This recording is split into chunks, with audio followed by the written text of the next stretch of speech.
Good morning, afternoon, or evening, lords and ladies of YouTubia. Welcome to the first, perhaps last, episode of the Amazon Army. Now, the reason I call it the Amazon Army is because a good portion of the gear that you see before you was actually purchased via wonderful Amazon. The rest, such as this combat shirt and some of the other things I was actually issued a few years ago back on our last deployment. So the purpose of this channel is manyfold. One, I think there's a lot of YouTubers out there that are doing everyone in this community, which I would consider this community any American, any European, anybody that actually values their freedom from left-wing bullshit, doing them a disservice, because not everybody's a Navy SEAL, not everybody is a Special Forces guy.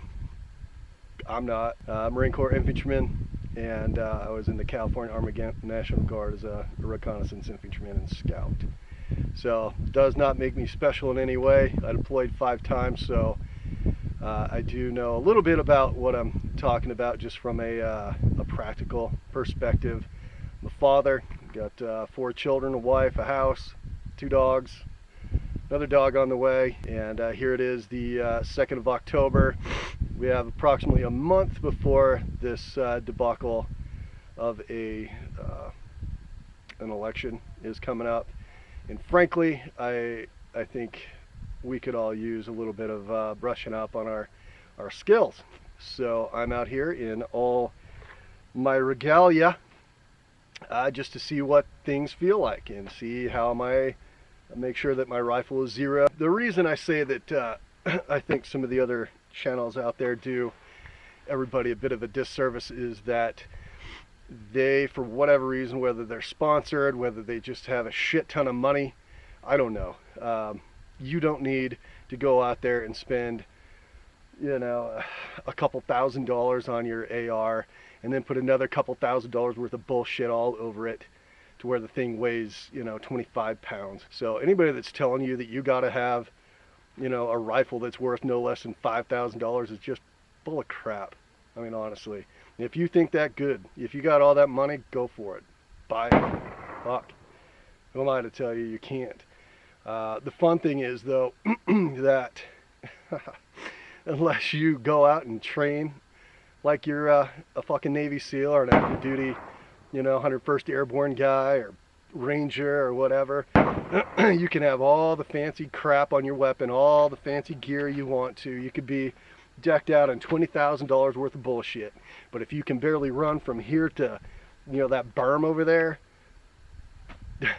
no one's gonna care. They're just gonna strip your body of all the fancy armor and all your, you know, your plate carrier and your Gucci, you know, your $500 rifle flashlight. So go for it. If that's what you want to do. The American economy can always use idiots that spend a lot of money on their shit. So go for that. So yeah, the point, back to the point. The point is, I didn't spend the least money that I possibly could, but I also didn't spend the most. All the gear that I have right now, for the most part, I've had for probably about 5 years. I got out of the military in 2015. It is now obviously 2020, and oh, there's a guy filming me. That's fantastic. Anyway, what was I talking about? Anyhow, the reality is I don't use it very often. You know, maybe once or twice a month I'll put my stuff on and go for a walk, make sure that I can actually carry it. I can tell you right now, with my SAPI plates in, a full host of magazines. I got 7 magazines, all full, water, and all my little accoutrements that I normally carry. These, you know, these little padded shoulders are digging into me right now because I'm just not used to wearing it. Arguably one of the best things you can do while you're going for a walk is go meet your neighbors. Go talk to them, see what their specialties are. Maybe you've got a doctor in the neighborhood, dentist in the neighborhood, nurses, police officers, former military people. It is very, very, very vital to go ahead and get to know your neighbors.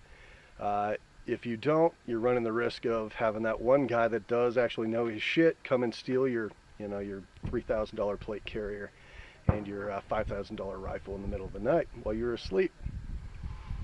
Because I can tell you this, without that group of people around you, bad guys start coming in your neighborhood, you're by yourself, eventually they're going to kick your door, you're going to take you, your wife, maybe your dog, who knows.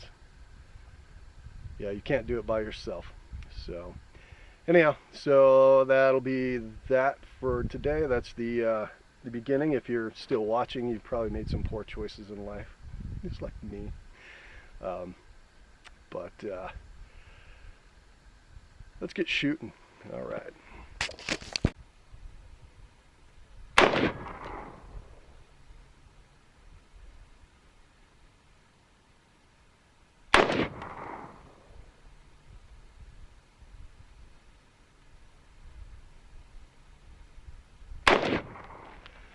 Now when you're laying down, you always want to find a spot that has as much broken glass as possible.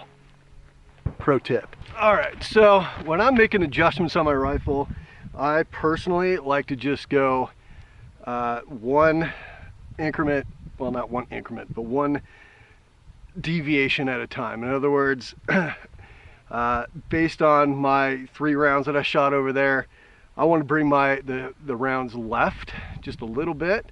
So I've just adjusted it 4 clicks left, and we'll see what that does. The reason I like to do that is because when you start mixing your horizontal deviation with your vertical deviation, sometimes I don't know, it just messes things up a little bit. And this way I can kind of, I've got the time, I've got the rounds, so it's just a matter of keeping it simple, stupid. The good old KISS rule.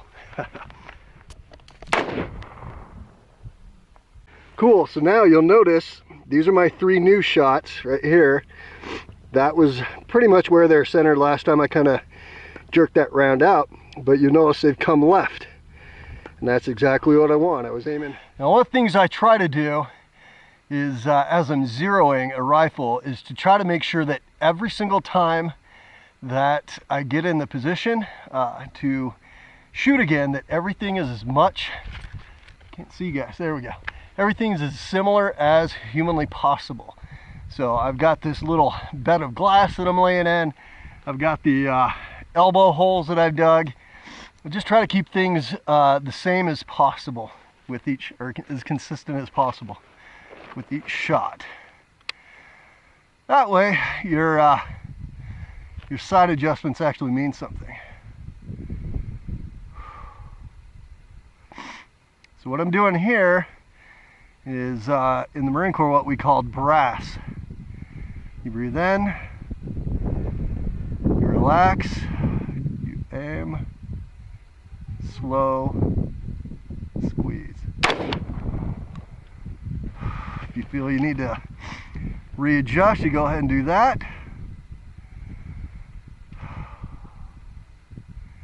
You breathe, relax, aim, slow, squeeze. Breathe in, relax, aim, slow, squeeze. There you go.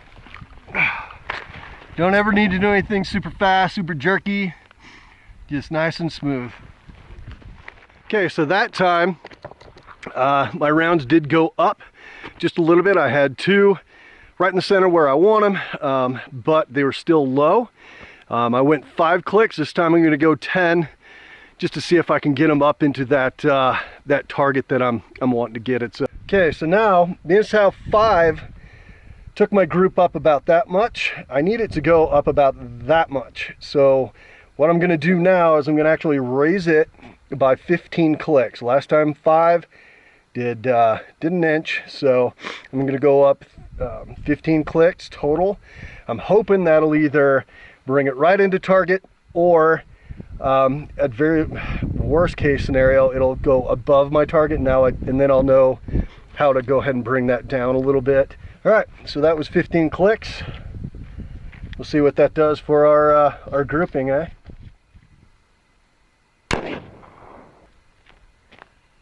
See how that worked. Wow. All right, so we actually got it onto the target that I'm aiming for. Really kind of a horrible group for being at 25 yards, but whatever. So I'm gonna go ahead and fire that same, we call it dope. In other words, that same set of elevation and deviation, and see how it goes again, because sometimes just your point of aim, your natural point of aim, might be just a little bit off. So it's okay to go ahead and triangulate those shots and make sure that you're actually where you think you are before you go ahead and move the sight again.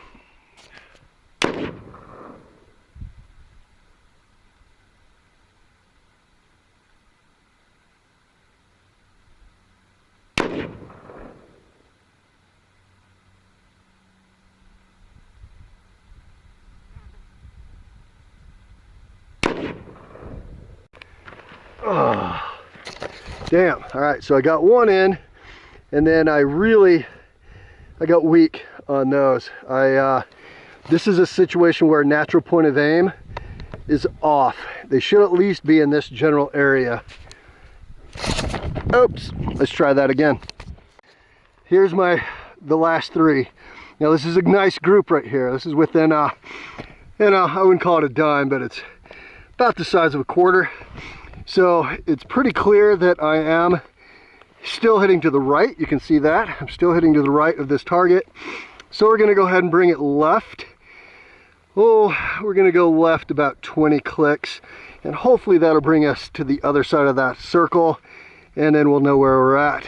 Of note, Jay, you might remember that I said that this rifle and a bunch of the gear actually that I have is not of the highest quality. It is nothing is expensive, very expensive on this entire weapon. It is a DPS Arms rifle Panther.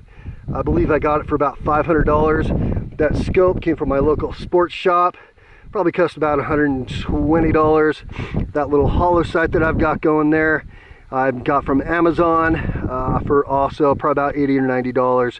Not horribly expensive, but I've had it for years. However, you notice this that little bolt actually comes from my my little forearm guard. So yeah, my little heat shield. So we're probably going to go ahead and put that back in at the end of the day, and probably put some Loctite on that bad boy. Woo. So when you're out on the rifle range, training to be a wannabe Navy SEAL, Force Recon, Special Forces Ranger, you want to stay hydrated. So I like to reach for a double XL Mountain Dew diet, but with just a splash of Code Red, because I was in the Marine Corps actually when all that Code Red stuff was a real thing. I hope it still is. But anyhow, you gotta stay hydrated, people. Let's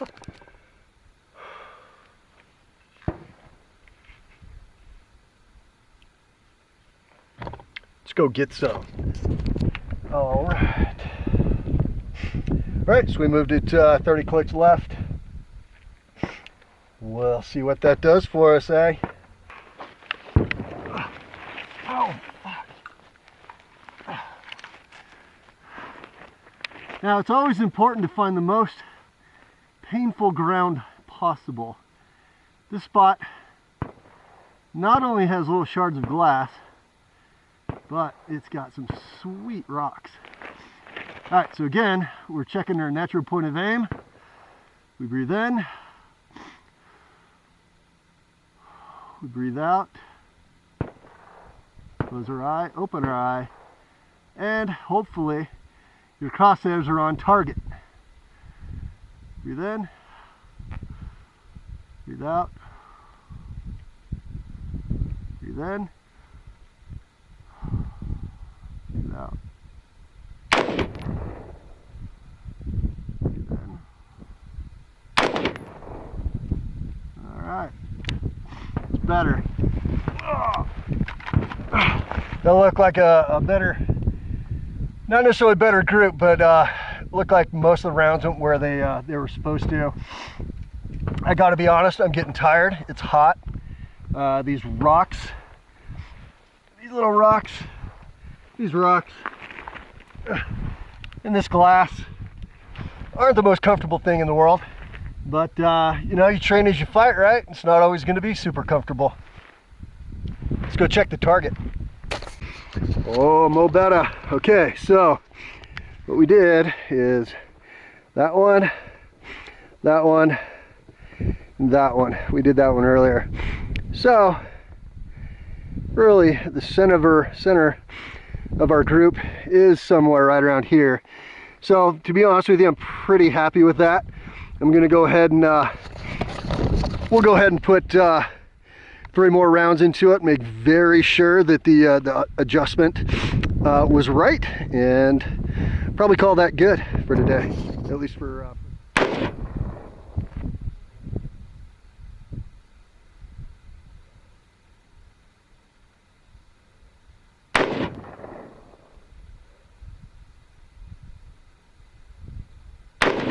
between you and me, I am very much hoping that I'm pretty well zeroed, because it's hot and I'm ready to do some more fun stuff like shooting on the move, shooting my pistol, and you know, doing some magazine change drills.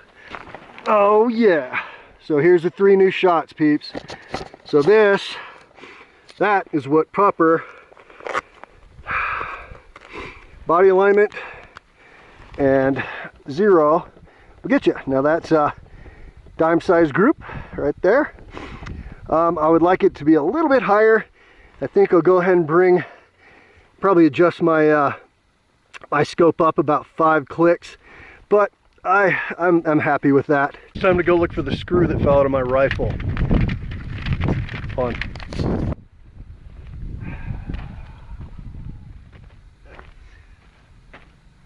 Luckily, I know a store that sells little bolts like that, known as Ace Hardware. Okay, so that about finishes up our first thrill-a-minute action-packed moist episode of the Amazon Army. I'm Couch Commando. I appreciate you guys and gals tuning in. So that pretty much wraps up our how to zero an AR-15 with a fairly excessively cheap scope that you buy from your local Ace Hardware. So for about 120 bucks. It's a 1x10, just in case you're wondering. Anyhow, I appreciate you guys and gals tuning in. If you would, please like and subscribe, and all that good stuff. All right, we'll see you next time.